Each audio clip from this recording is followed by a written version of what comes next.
Today we have verses 47, 48, 49, and 50 of chapter 18 lined up. I will start with verse number 47. श्रेयान् स्वधर्मो विगुणः परधर्मात् स्वनुष्ठितात् स्वभावनियतं कर्म कुर्वन्नाप्नोति किल्बिषम्.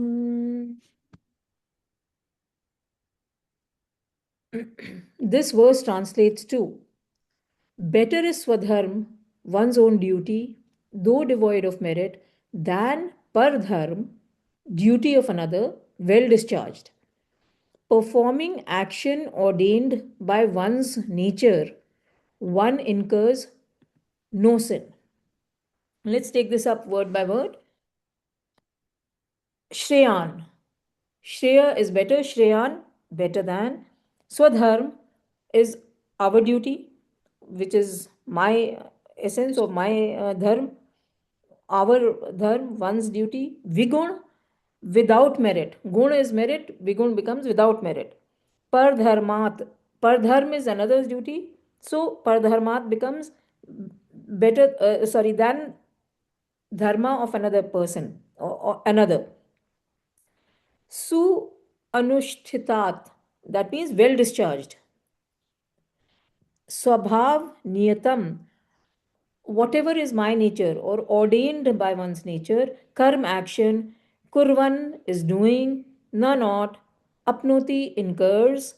Kil bisham is sin. So better is swadharm or one's own duty, though devoid of merit, than pardhar, duty of another, well discharged.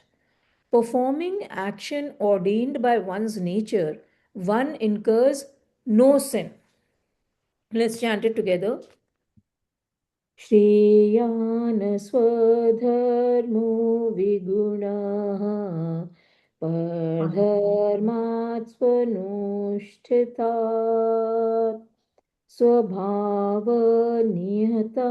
कर्म कुर्वन्नाप्नोति किल्बिषम्.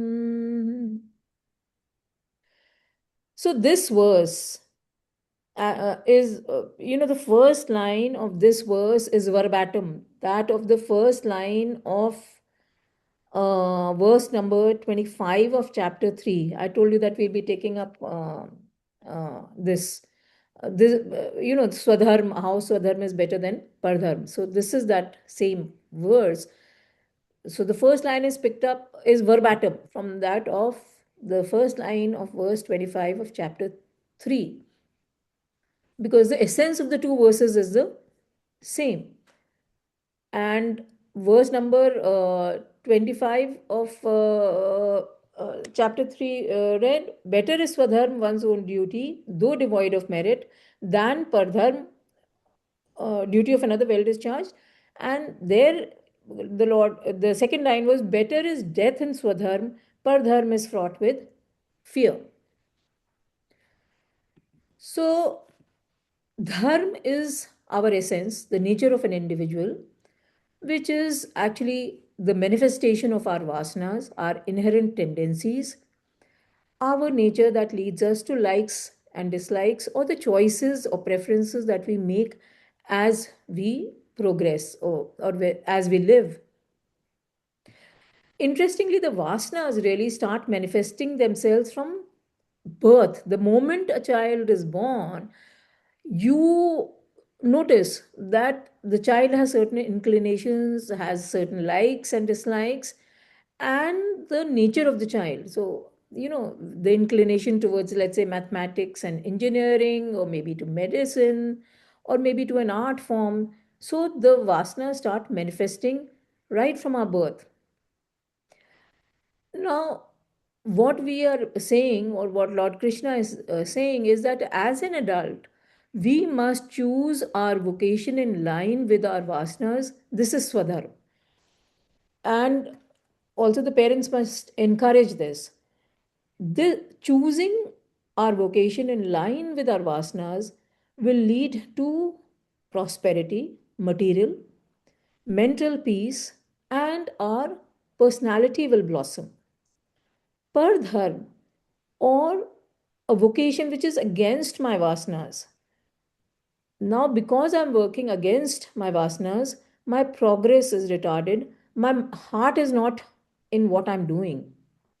And this leads to mental agitation, and the person is not able to blossom materially or spiritually. So it's just the example of, when we are traveling by boat or by airplane, okay, if you disregard the rotation of the earth, so that time difference, but if you the wind speed, and whether it's a headwind or a tailwind, affects the time, the distance being the same. So in this verse, what the Lord is saying, that it is better to meet the worst in Swadharma than gloating over achievements in someone else's duty or something which is not my nature. So the line 2 of verse 35 of chapter 3 has been changed to a sin. So there we were talking about death. That verse mentioned better to die has been replaced. This has been replaced with a complete denouncement of pardharma activities. The verse is calling them sin here.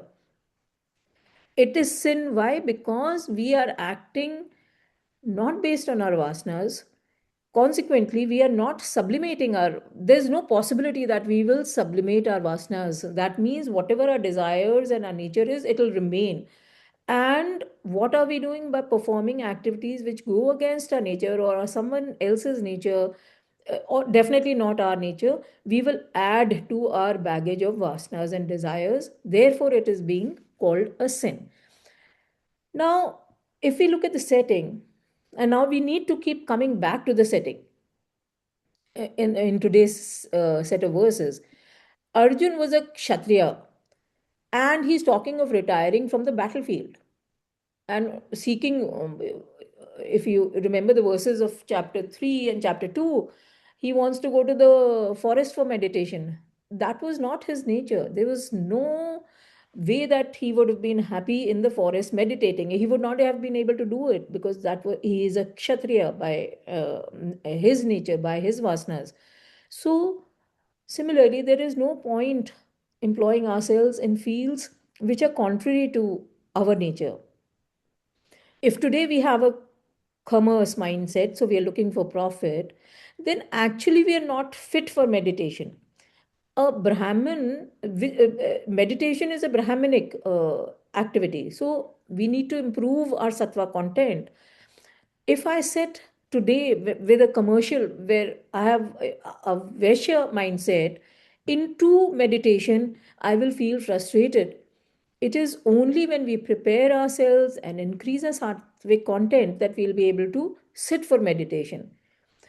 Now, here, parents tend to push their children, or even the children at times choose activities based on what is in vogue, what is more, beneficial, where the salaries are higher. So, that is Spardha. Or the family run business, it's easy to join in. That is Spardha. It may be the current fad, but maybe it is not. Maybe the child has those kind of vasanas, but it's also likely that the child does not have those kind of vasanas. So Pardharm is fraught with fear because we will never feel fulfilled, we will never be satisfied. And also, when choice becomes inevitable between a Pardharm and Swadharm, we will always do Swadharm. So, therefore, we should actually analyze our basic tendencies and choose our vocation in line with our vasanas. So, the field of activity should be aligned with the vasanas, or we should do something that we like to do. And then we should act in the chosen field using discrimination, ethics, and morals. The value system, the dharma that we learn or imbibe from the our families, our educational systems, and most importantly, our scriptures and our teachers. That should be uh, the base for acting in that the field chosen by us. Moving on to verse number 48. सहजं कर्म कौन्तेय सदोषमपि न त्यजेत् सर्वारम्भा हि दोषेण धूमेनाग्निरिवावृताः. So the verse translates to the action born with oneself, O Konteya, though faulty, one should not abandon. For all undertakings are fault ridden, just as fire is enveloped by smoke. Let's take this up word by word. Sahajam. So, jam is, we must remember, jam is born with. Saha is oneself. So, sahajam becomes born with oneself. Karm, action. Konteya is name for Arjun, Kuntiputra. Sadosham. Dosh is fault. Sadosham becomes with fault. Api even na not tyajet. One should abandon or relinquish. Sarv arambha. So sarv is all. Arambha is whatever we start. Sarv arambha therefore translates to all undertakings. He for doshen. Dosh is evil, sin, faulty. So doshen becomes by evil. Dhumen is by smoke. Agni is fire, if like Avrit is a covering or envelope. So the verse translates to the action born with oneself, O Konteya, though faulty, one should not abandon, for all undertakings are fault ridden, just as fire is enveloped by smoke. So let's chant it together. सहजं कर्म कौन्तेय सदोष्मपि न त्यजेतः सर्वारम्भा हि दोषेण धूमेनाग्नेरिवावृताः. So, after linking our nature and a corresponding vocation, and Krishna lays importance of action based out of one's nature. This advice is, of course, as we have been discussing, is general. It's meant for all people of all times in all situations.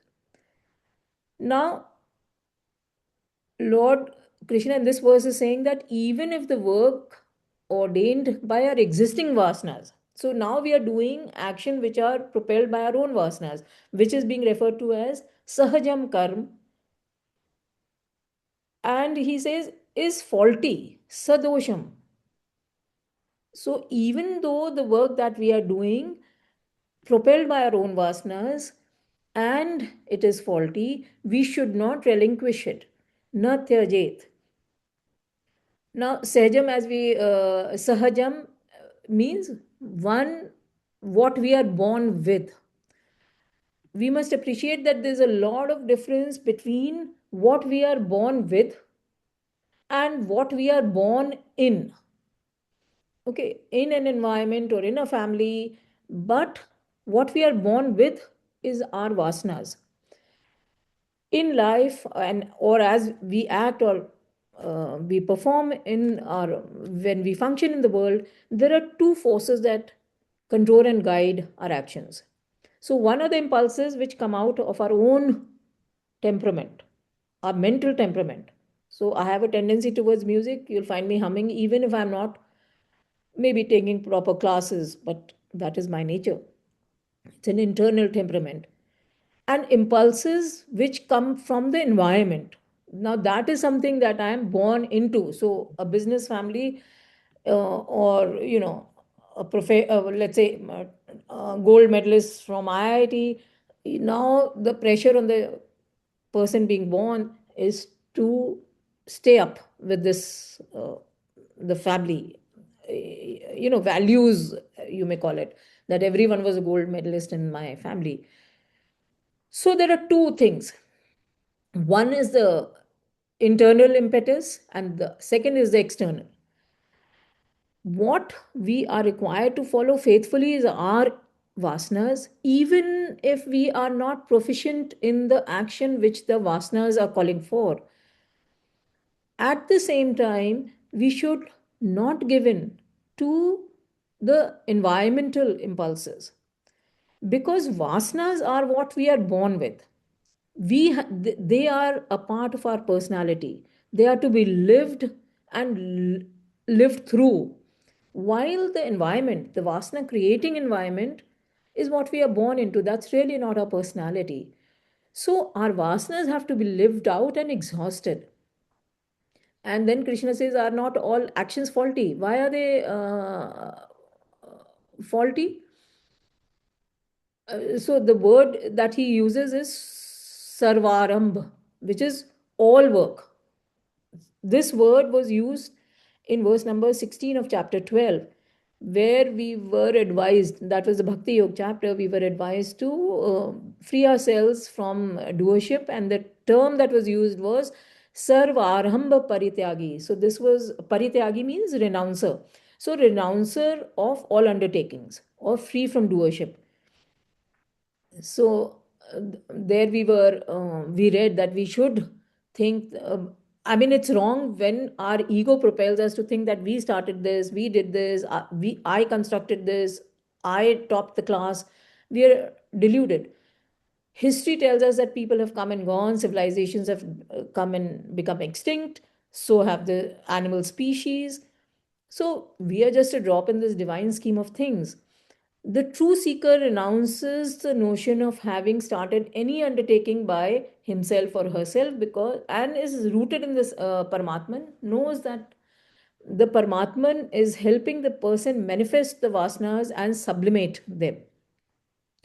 Doership, on the other hand, caters to our ego, and when we perform actions with this attitude, we invariably create new desires and vasanas, and therefore it is called faulty, doshen, the term that is used in the verse. Now, desire supports action. This we have to understand. We act because we have a desire. So, desire supports action, and no action can arise without desire. And in chapter 3, 4, and 5, if you remember, we discussed that all desires were called evil, were the biggest sin, right? So, what are we saying? What is the implication here? That all actions are contrary to that pure consciousness, that Paramatman. That is what we are saying, which, if you remember, we had used the word akartaram, actionless. All actions are result of avidya, born out of delusion. Just as in the dream, all actions that we do in the dream disappear once we wake up.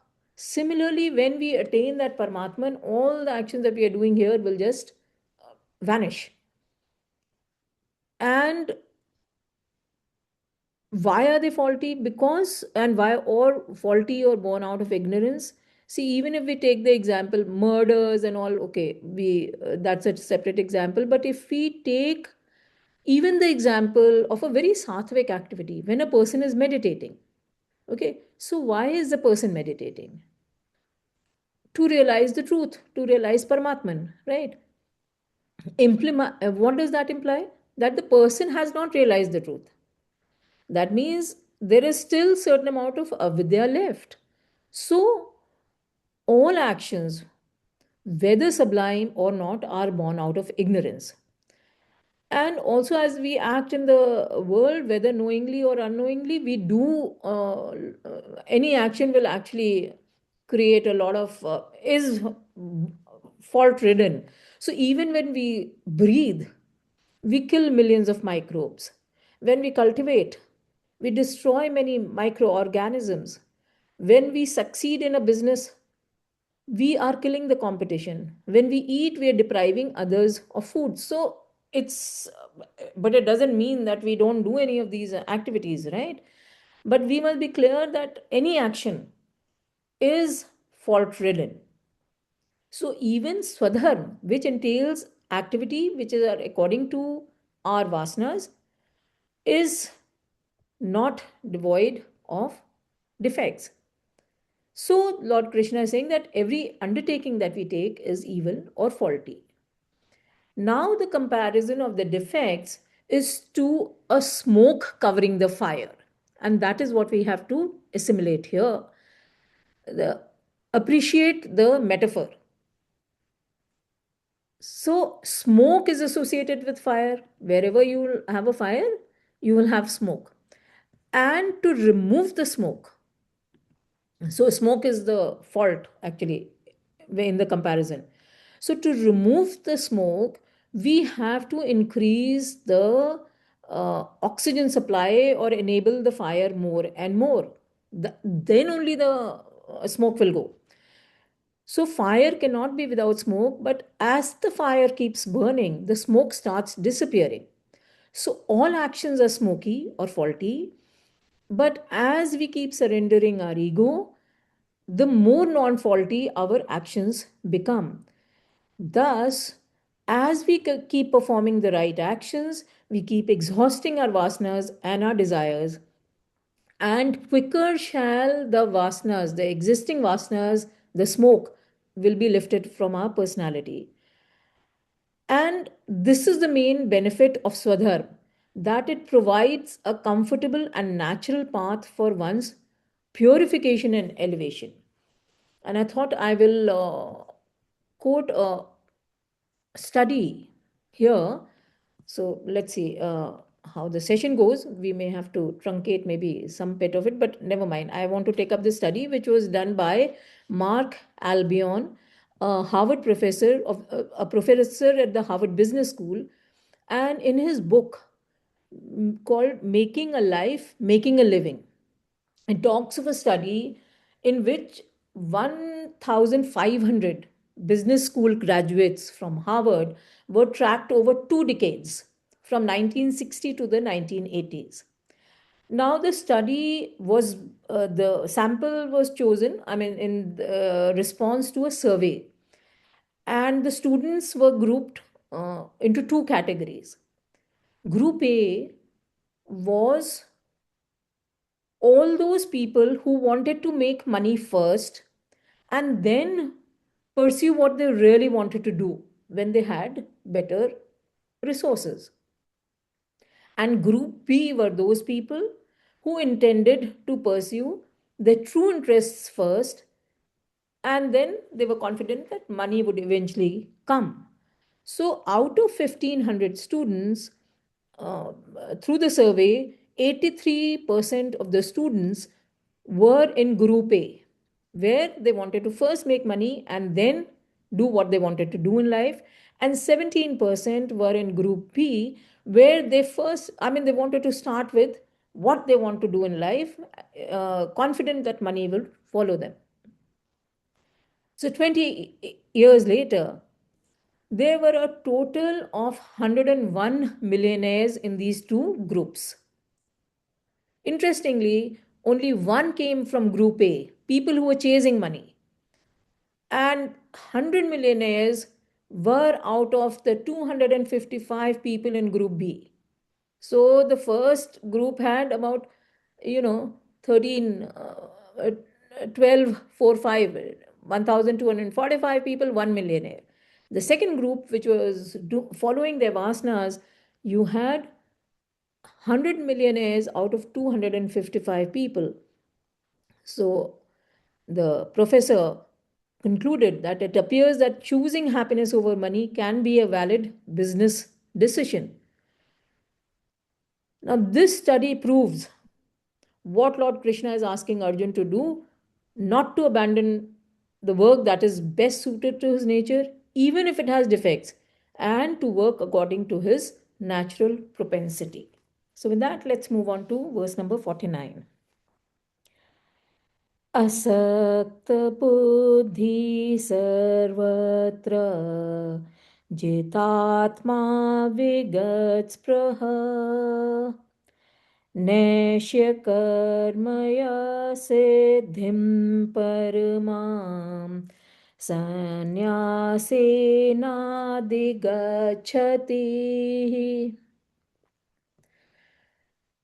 So the verse translates to one whose intellect is unattached everywhere. Unattached everywhere or attached nowhere. Having conquered oneself, liberated from desire, attains the supreme perfection of actionlessness through renunciation. So let's take this up word by word. Asakt buddhi, buddhi is intellect, asakt which is not attached anywhere or where the intellect is unattached, sarvatra everywhere, jit atma. Having conquered oneself, one's atma, winning atma, self atma. Vigat spraha, liberated from desire. Nesh karma siddham, that means perfection of actionlessness without, it's just actionlessness.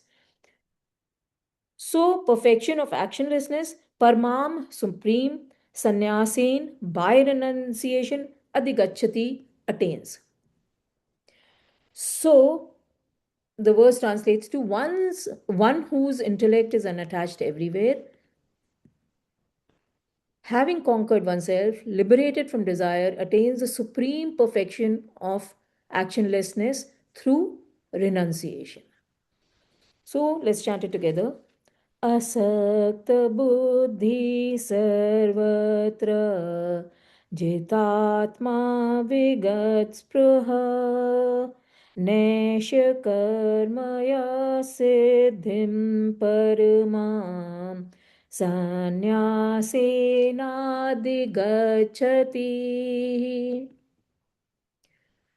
So, in this last chapter, Lord Krishna is repeating the principles that have already been explained.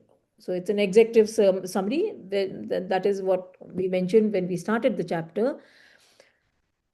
And once again, let's come back to the setting. See, the Bhagwad Gita starts as a dialogue between the great Kshatriya warrior Arjuna and Lord Krishna, God incarnate, who was his charioteer, the way the circumstances went. And Arjun, seeing the warring sides, is confused and wants to abandon the war. And he wants to choose renunciation. If you remember in the beginning verses, he said, why are you asking me to do this gore or terrible action? So he wanted to choose renunciation or sannyas and abandonment, tyag or relinquishment. So this talk of Arjun, of detachment and renunciation, was actually an act of escapism. He didn't want to face the situation, the terrible duty that faced him, the uncomfortable duty that faced him. Very often we find ourselves in this situation that we don't want to do a task that we are not comfortable doing or we don't want to do.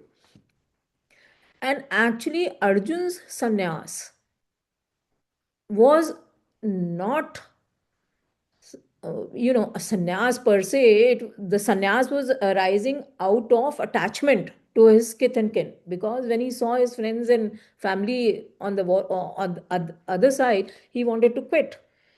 So the sannyas, Arjun's sannyas, was arising out of his attachment to his kith and kin, whereas when we have been reading this chapter and the Bhagavad Gita, the true sannyas must arise out of detachment.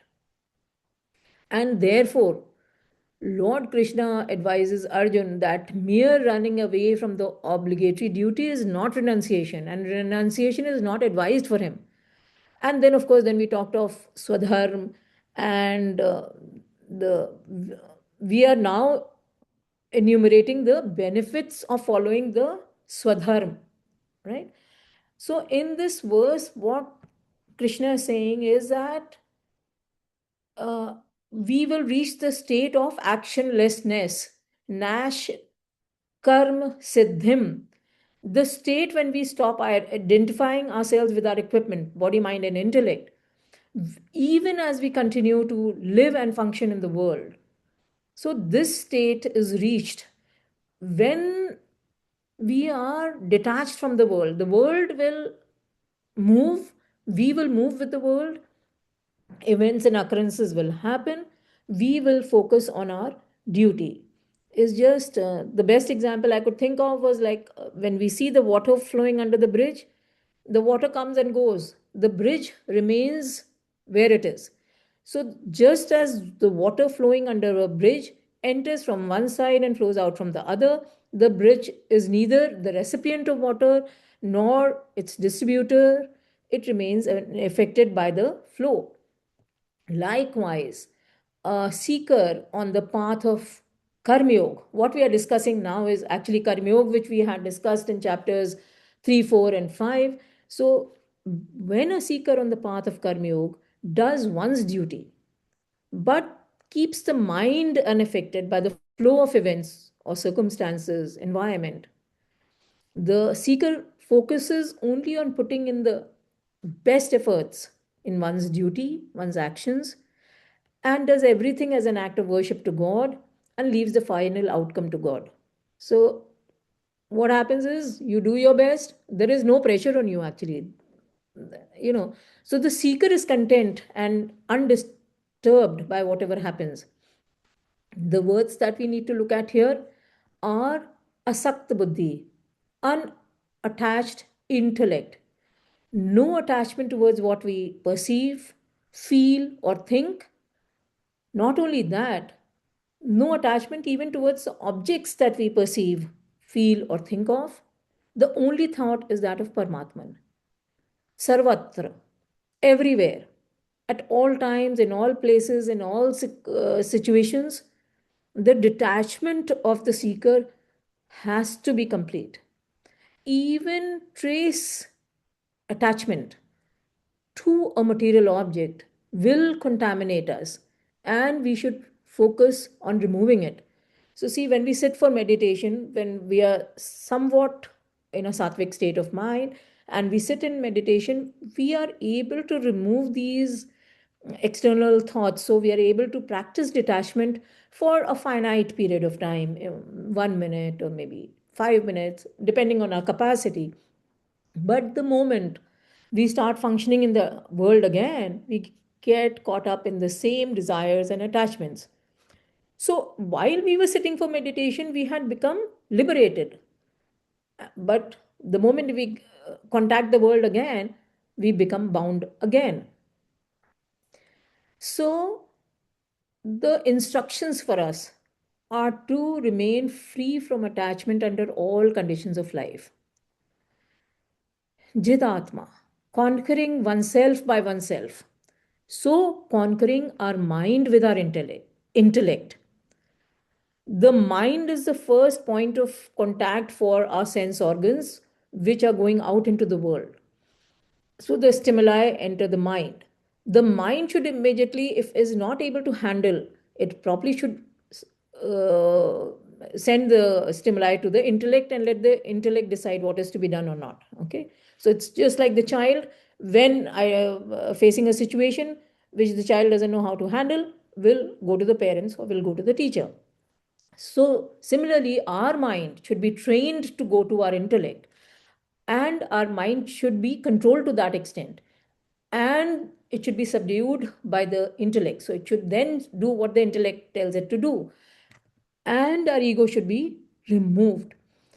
It is only when we conquer ourselves that we should go out into the world. So the first thing is jitatma, or conquering ourselves by ourselves. And once having done that, when we move out into the world, we are not swayed by the world. We function with our mind and intellect integrated because the desire in the middle has been removed. So the mind and intellect now in unison. And this control of mind is what makes us vigat sprehe. That means without desires.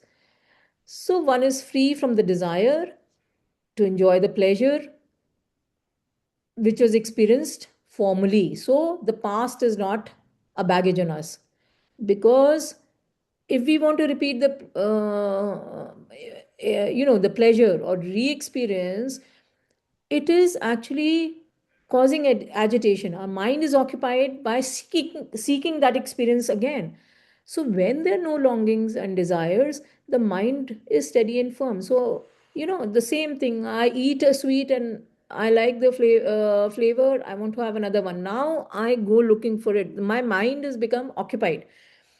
So only when there are no longings and desires, the mind can stay steady and firm. And it is through this renunciation that we reach the state of Nash Karma Siddhim, or actionlessness. Actionlessness is not idleness. That is when we are not working at all. No, we are actually actively functioning. Not working is a tamasic guna, is in the tamasic realm.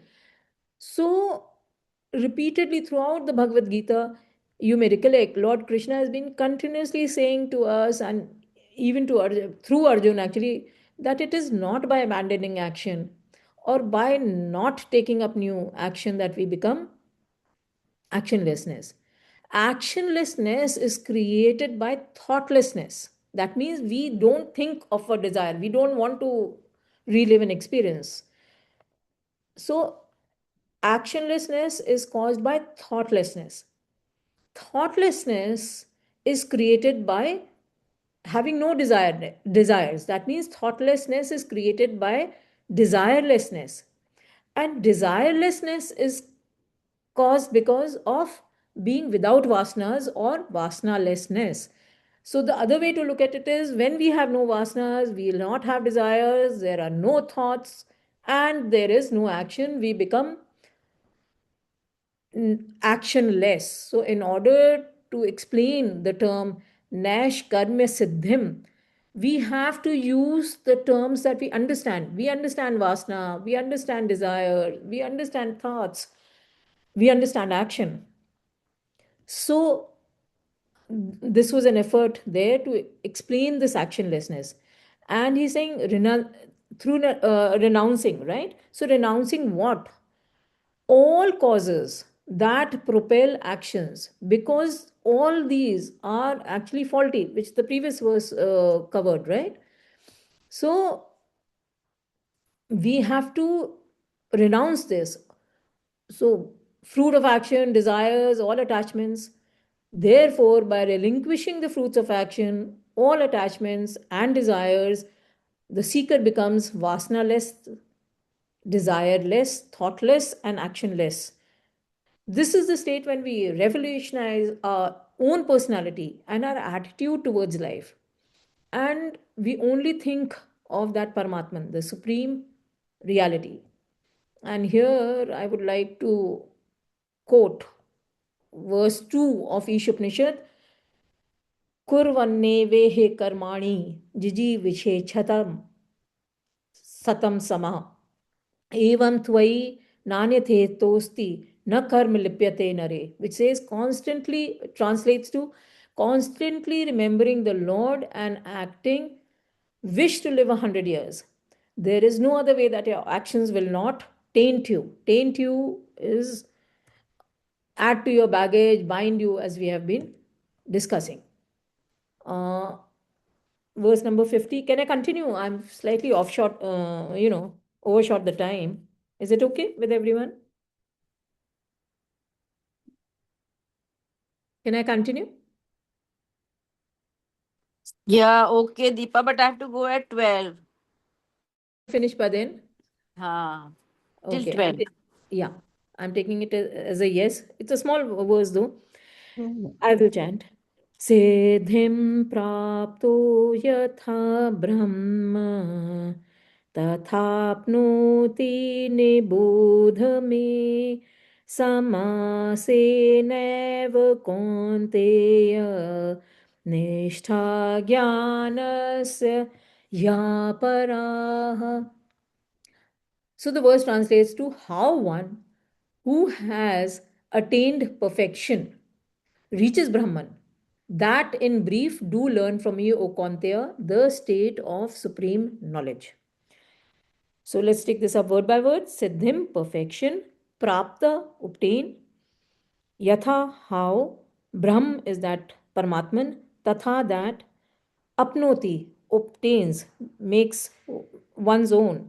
Nibodh learn, may of me, from me.